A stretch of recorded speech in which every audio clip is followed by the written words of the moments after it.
Magandang umaga po sa ating lahat. Honorable Member of the Search Committee, officials of BU, faculty and staff, students, alumni, I'm here to present to you my vision for BU.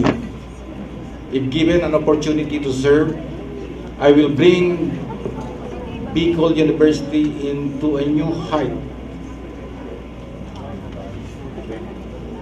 in academic excellence. I envision BU as a great university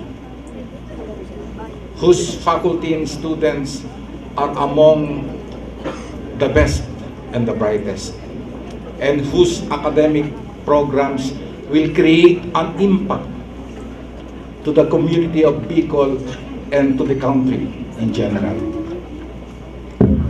BU must catalyze and facilitate the improvement of the well-being of the people of Bicol and the country through quality education, knowledge creation, and technology development. And to implement these goals and to implement this mission, I set an 8-point agenda which revolves around the culture of excellence in various functions of BU.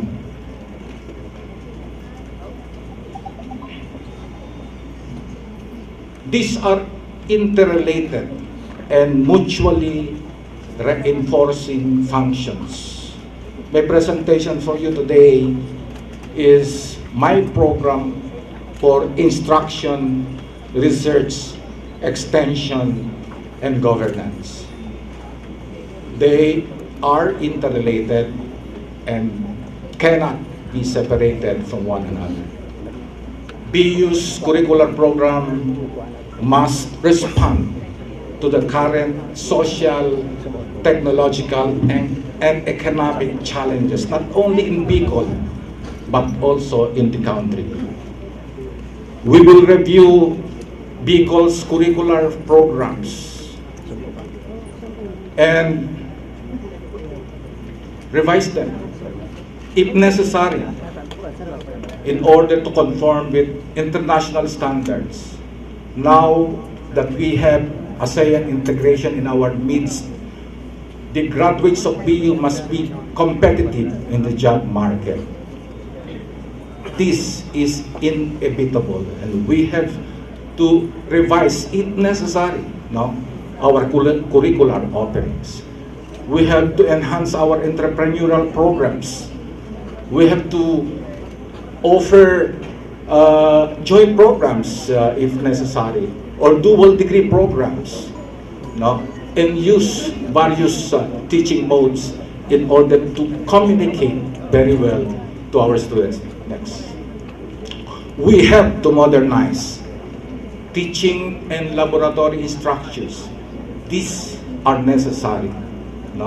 We have to provide internet connectivity so that our students can access the most latest and advanced information in their respective disciplines. Next. We have to implement an internationalization program in order to give our students and faculty as well a broader perspective in their respective discipline. University must conduct research, and BU must push the frontiers of research in practically all fields according to the strengths of BU to meet the societal challenges. We have to craft an RDE agenda in commodities where Bicol has strategic strength.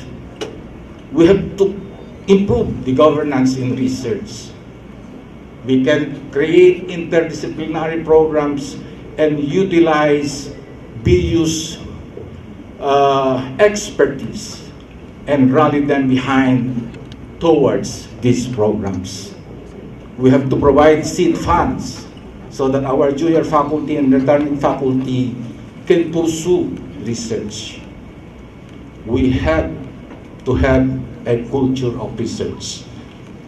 We have to develop this culture not only among our faculty, but also among our students. But we cannot do it alone. We should forge partnership with our partners, not only in government institutions, but also among non-government, as well as state colleges and universities. And we have to increase our research productivity. At the end, if I may say, we can transform Bicol University into a research university. But the products of research must not be left alone in the archives of BU. It must be utilized. Its products, technologies, and other services must be translated in order to stimulate growth and create a difference in the lives of the communities in Bicol as well as in the country. Next slide. We have to enhance Bicol's University's extension program and as much as possible institute a flagship program that will utilize all applied communication media in order to disseminate whatever technologies and products that BU has developed from research. To reach a greater number of clientele, we can develop e-training programs. And for Bicol, which is threatened by so many calamities, we can create quick response teams in order to utilize the products of research. Next slide.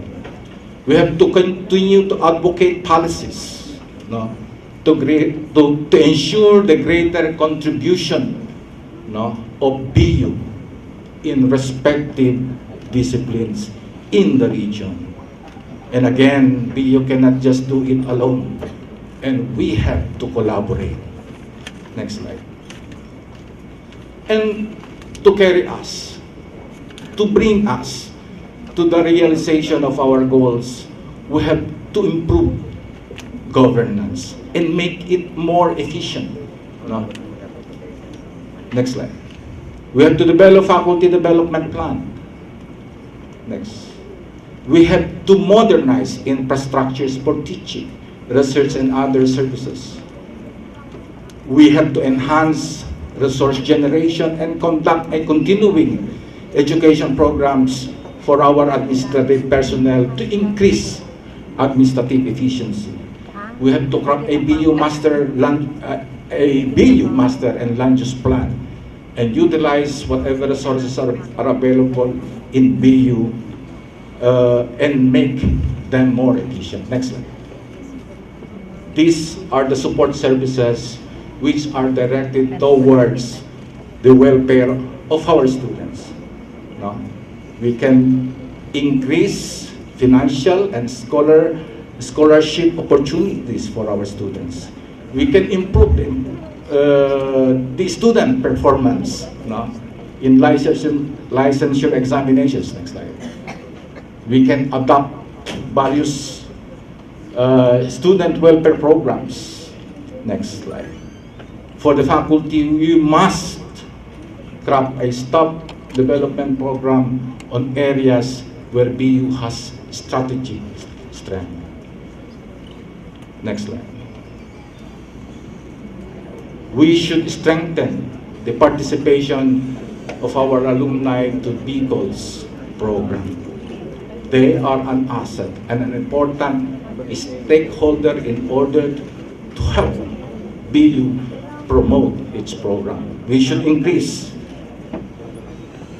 their support to them and continue to recognize them as an important contributor to the university's program. Thank you and good morning.